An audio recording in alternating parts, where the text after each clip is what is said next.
So చాలామంది obesity ఉన్న వాళ్ళు ఒక్క క్వశ్చన్ కామన్గా అడుగుతూ ఉంటారు, మ్యామ్ మేము ఫుడ్ తినడం ఆపేసి జ్యూసెస్ తీసుకుంటున్నాము అయినా వెయిట్ తగ్గట్లేదు ఏంటో అని. కానీ దీనికి సొల్యూషన్ ఏంటి? Hello, this is dietitian Navya Sai.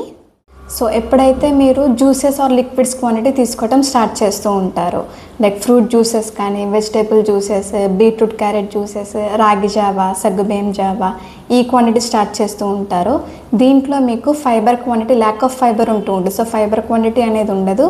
Me glucose levels, sugar levels అనేవి ఒక్కసారిగా హైక్ అవుతూ ఉంటాయి. బికాస్ క్యాలరీస్ కన్జంప్షన్ దీంట్లో హై ఉంటుంది. Because of high calories and high density ఉంటుంది దీంట్లో క్యాలరీస్ కంటెంట్ అనేది. అండ్ డెంటల్ క్యావిటీ ఛాన్సెస్ కూడా హై ఉంటుంది. న్యూట్రియన్స్ ఇంబ్యాలెన్స్ ఉంటుంది. అండ్ వెయిట్ గెయిన్ అనేది బాగా ఎక్కువ హై అవుతూ ఉంటారు. బికాస్ ఈ జ్యూసెస్లో మీకు సెటైట్ ఫీలింగ్ అనేది రాదు. సో మీకు తీసుకున్నా కూడా, లేకపోతే జ్యూసెస్ తాగినా కూడా మీకు ఇంకా ఆకలి వేస్తూ ఉంటుంది. సో దానివల్ల మీకు fruits and vegetables whole fruits లాగా తీసుకోవాలి.